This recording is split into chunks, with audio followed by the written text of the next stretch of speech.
Good evening. I'm 1 minute ahead of 5:30 as always. I have a few minutes. I want to tell you about a couple of things that are really important, and then we're going to read. Put on my Hallelujah Lightning. See, there we go. Hello. Good evening. And a pre-Shabbat Shalom to my Jewish sisters and brothers. I have two really important things that I want to tell you. Well, one I want to ask you that question is, well, I have several things I want to say before we read. Because I know this chapter got to a few people.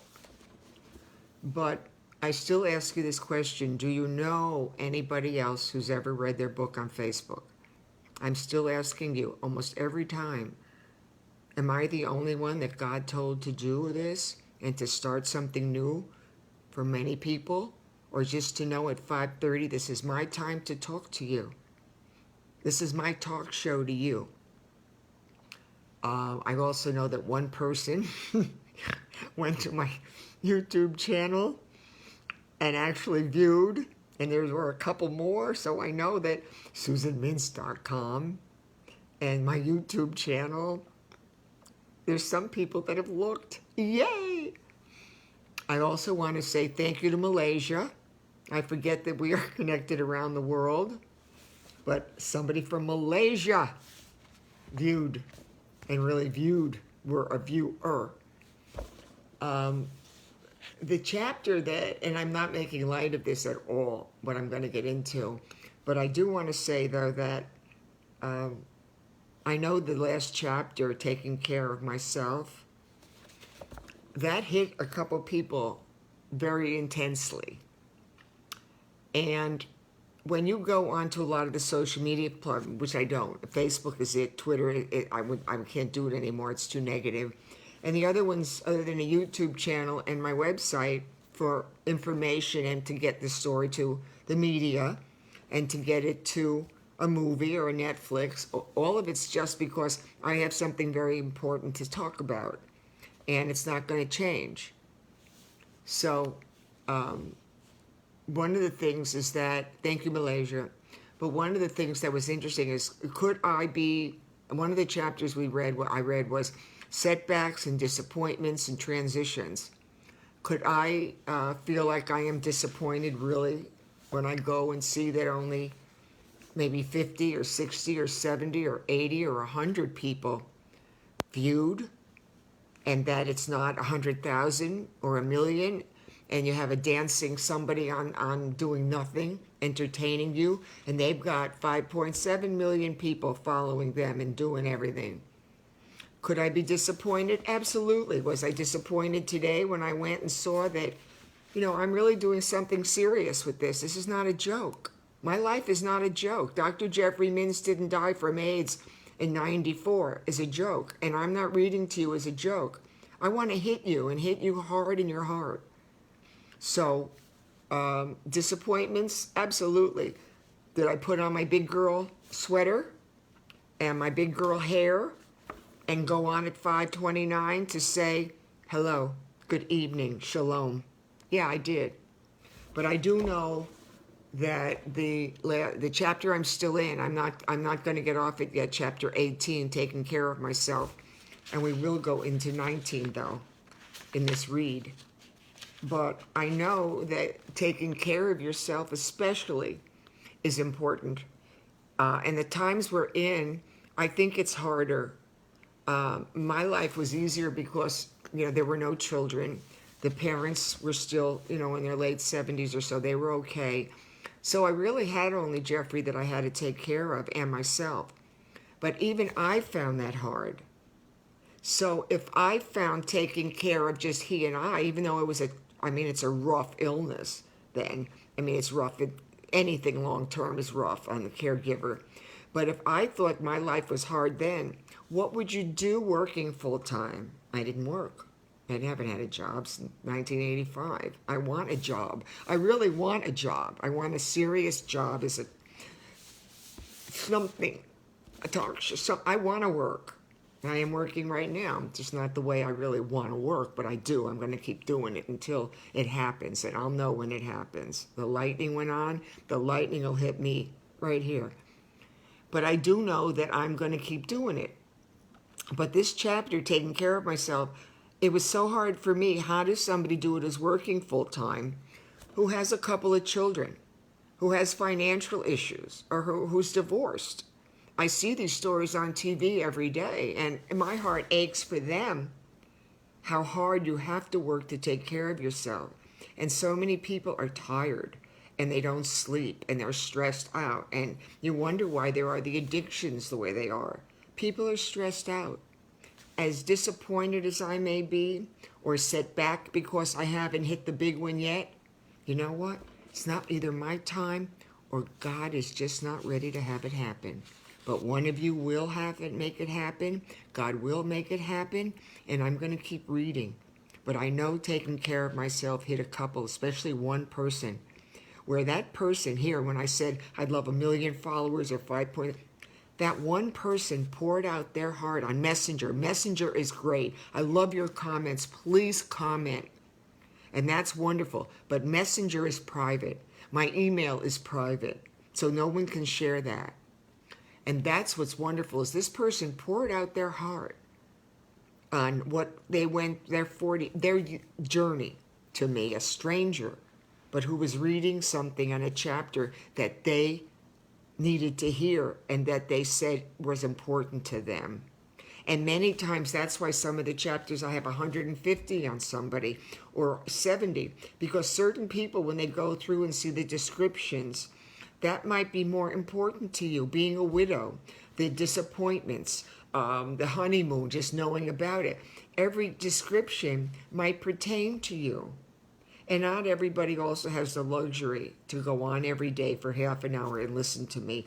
I probably couldn't listen to me for half an hour, or maybe anybody every day. So I just wanted to say thank you. And I understand where many of you are coming from. But do I appreciate those private ones? That one person, the other time when there was something else, I read to a friend of mine who was staying here last night. I read those, just read them to her and said that made it worth it. No, it's not 1 million people, but I'm not up there with a dancing monkey on TV because I have a social media following of gazillions, 40 million people, and they're just going to laugh and pass it on and have a good time. No, I'm not there. And there's nothing wrong with dancing on all these social media platforms with an animal. I'm fine. But I'm saying I'm really doing something that I hope hits people where they are, and that gets me to people the way I know I have the capability of doing, because there's God in everything I've been writing and speaking about. All right. That's it. I spent 5 minutes touting everything. We're going to go back just a little bit in the chapter 19, taking care of myself, and then we will go on to 19 and to 19, laughing through the tears. So chapter 18 was taking care of myself. You got to give me an A+ for being consistent. Other than having had a tooth extracted or something else happened, I've been really legitimate about this. I'll let you know ahead of time if I'm not going on. I was always attracted, here I'm talking about to Jeffrey. We're still in chapter 18 a little bit. As I said, I'm backing up, then I'll read some news. But right now, just so you have a little refresher, I'm talking about him. Dear, I was always attracted to your independence, strength, and confidence. Over the years, I was able to pursue my interests because you weren't demanding or, quote, needy. I just said that about someone today, that they were so needy, it made my head explode. They always had to be doing something with someone and wanting to take care of someone. So anyway, I had the time to meet my needs. Now I am frightened because I'm with him going through this. I am frightened and confused, and the only thing that matters is your survival. I know I don't have the time or the energy to think about myself. I am overwhelmed with the matters that have to be taken care of immediately. I have to tell your parents, your business colleagues, and friends. I rush home from the hospital, grab a quick bite, shower, and hurried back to the hospital. One night while I was sitting holding your hand, a terrifying feeling gripped my body. I was speechless and couldn't move. I felt like I was watching someone else go through this ordeal. Many times you'll feel that way. This is not me, this is someone else. I grabbed a piece of paper.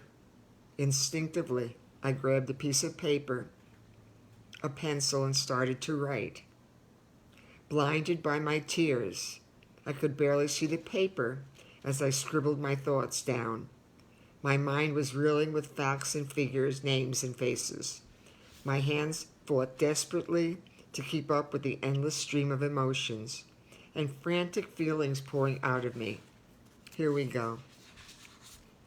I found myself, or you may hear some thumping around. The man upstairs came back. Here, no, but thank God for him. He's a good man. Nice guy, but you're going to hear some noise. I'm out of my house, remember. I'm sitting in my little dining room table, and the buses, the mail. So, you got to hang there. So here we are, writing. I found myself documenting every detail of what I was experiencing in my journal.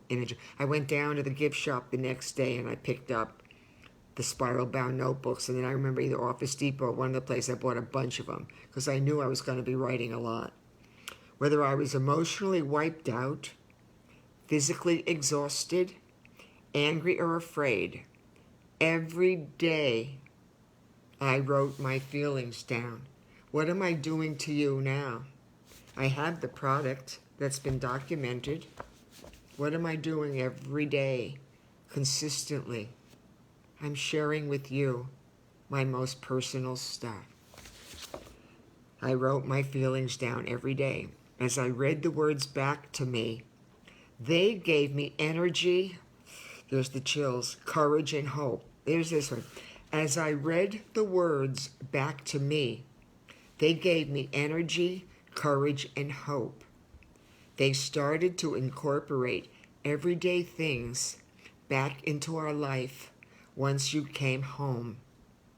Because when I read my stuff back, I didn't read as Susan Mintz. I wrote as Sarah. I wrote in the third party. And I wrote Jeffrey as David. I couldn't write me. But as I wrote back and read my stuff the next day back to me, that woman made it through. If Sarah can make it through, Susan can. That's just a hint.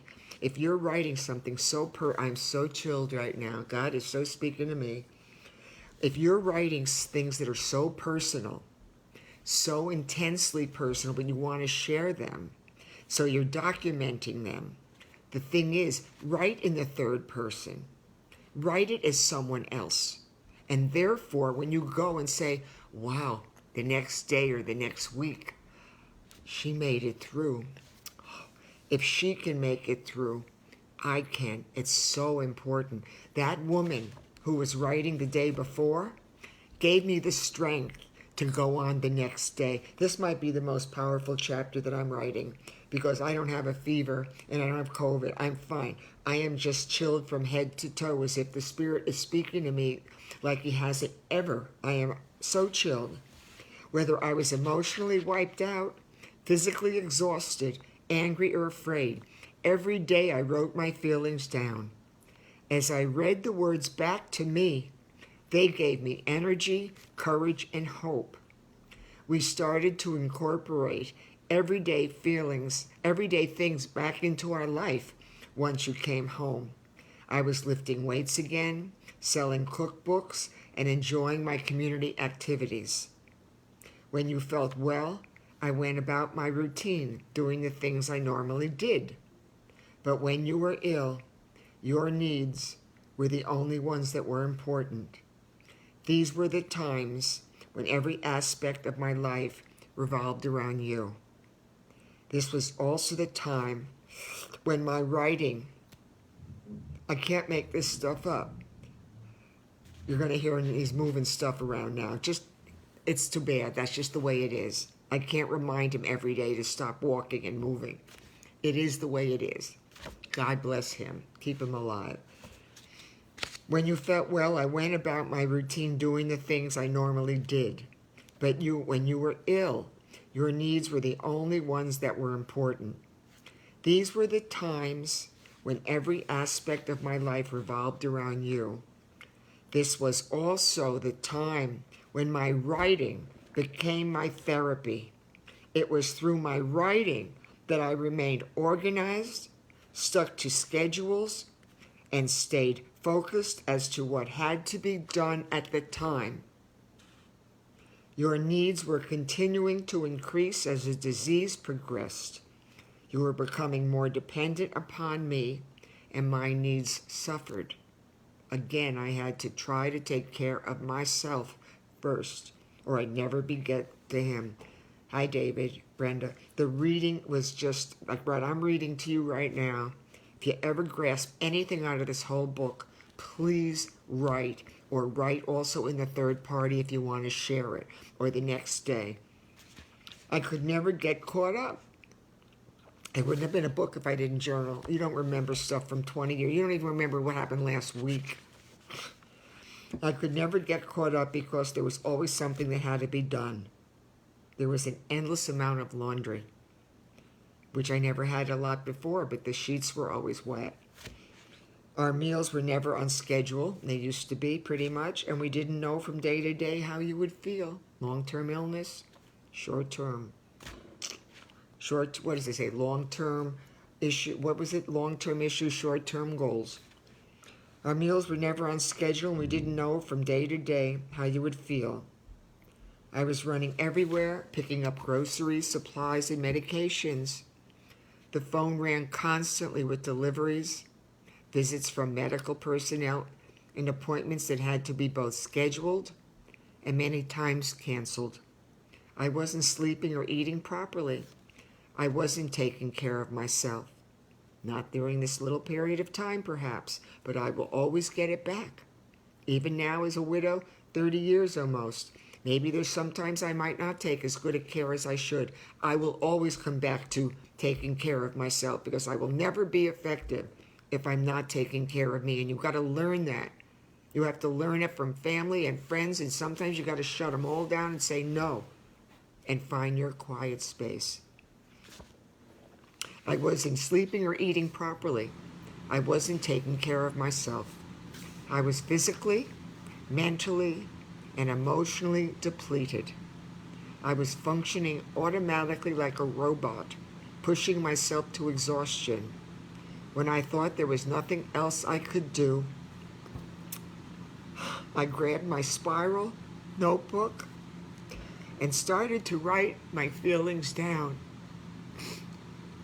God, I needed this chapter to remind me about the importance of writing.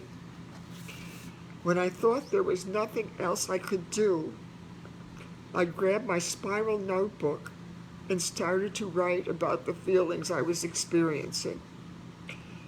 No matter how unclear, confused, or uncertain my thoughts, my writing brought me the peace I needed to focus on what was important. I realized that I had to take care of myself because you needed me more than ever. I owed it to you, our parents, and myself. My greatest expectations and needs were fulfilled by your constant support, encouragement, and inspiration. No matter what I wanted to do, you guided and assisted me with your honest opinions, common sense, and never-ending patience. He was such a good guy.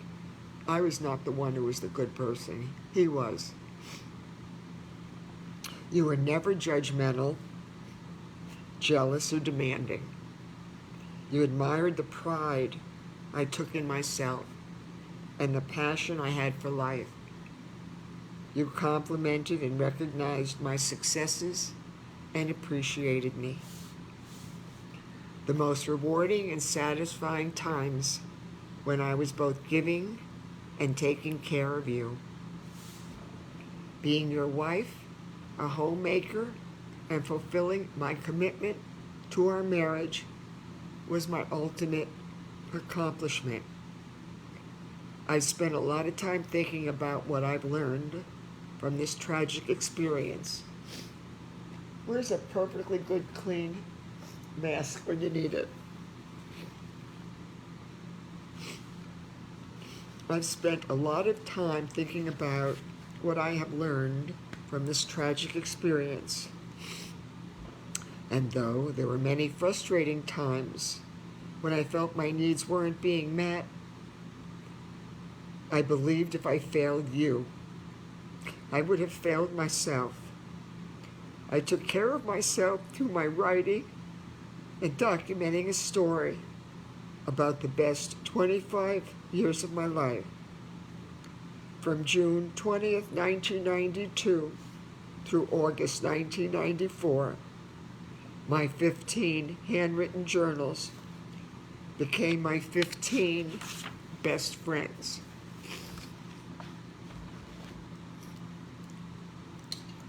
I want someone out there to tell me that what I just read to you isn't one of the best interviews you'd ever want to hear on a talk show or on CNN, where the writer emphasized writing. Your therapist will tell you to do it and they'll charge you. I've taught about it and spoken about it. And where is there a story? Please tell me why, after all these years, I should just close up the book and move on and not be doing something like I'm doing every night at 5:30, because I can't. Because I'm driven to do this and I have passion for my life and for the lives at the other end of this. So I'm not crying because I'm sad. I'm crying because I completed something. I really completed something. I completed my marriage. I completed his illness. He never knew a day he was alone. And I accomplished, I'm not going to end up probably getting into, well, maybe just a little bit of 20 to lighten things up, but don't worry about me. Though there were many frustrating times when I felt my needs weren't being met, I believed if I failed you, I would have failed myself. I took care of myself through my writing. It's the writing that gets me all the time, because I know I'm supposed to do it, and I know it's for you out there to write, to encourage writers to do it. That's the way I get teared up when I talk about writing. I took care of myself through my writing and documenting a story about the best 25 years of my life.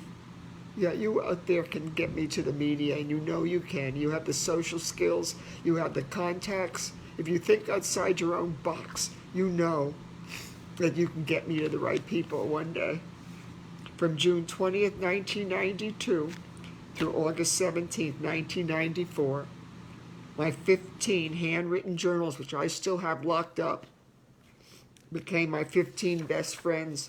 And I have them locked up because I compared them one day to the Dead Sea Scrolls. You know, the woman's been dead for 50 years, or a Van Gogh, or a Rembrandt, or somebody at a thrift shop, or at a garage sale. They find this Renoir, and the woman, or this Greek thing, this statue, and then hanging a hat on it. And then all of a sudden, the thing's worth $15 million. Or it could be dead, or I'm not going to die. I will not die until this is done, because I know that God would not take me before my mission, and my mission is to have my dream fulfilled. But I do firmly believe that if I did pass before everything in my head was made into this mega Netflix or Hulu series or somebody else, that those 15 journals of Committed to Love for a little over 2 years would become a very valuable commodity at Christie's or Sotheby's. But for now, Committed to Love stays right here in my dining room with you. Powerful last few readings. Wasn't that last little bit powerful? I hope there wasn't, like Meatloaf said, not a dry eye in the house. That's his song. Not a dry eye in the house after love's curtain comes down. You bet. Chapter 19, we're going to lighten things up a little. Let's flip you. Laughing through the tears. I told you there'd be a little humor. Chapter 19, for those of the 5 people who have my book. Laughing through the tears. Quote, as children, we giggled spontaneously over everything and endlessly over nothing. Oh, I'm reading something from David right now. Hello, Susan. Love you who is with us. Yes, who's ever with us, David. You bet. All right, so here, 19 is laughing through the tears. Quote, as children, my mother, they always knew when Jeff was around. We laughed. He and I were so stupid together. He made me laugh from the time I met him. He made me laugh all the years in high school and college. And he made me laugh through my marriage. He was funny. Oh, he's moving furniture again. I'm so tired of reminding this man. Sidebar. Quote, as children, we giggled spontaneously over everything and endlessly over nothing, end quote. One paragraph.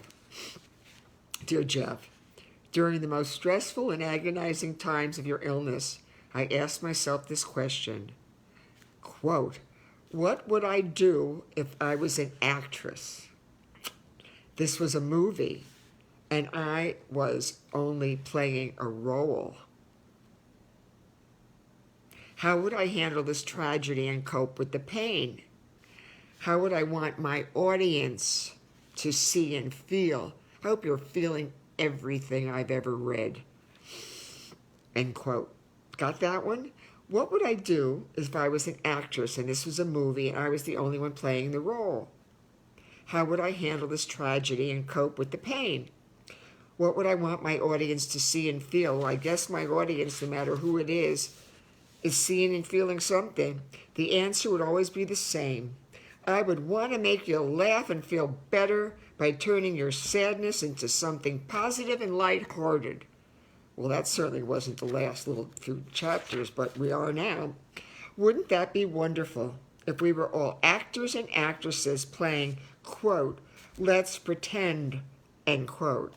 How simple life would be if we could walk away after the scene was over, leaving our problems behind.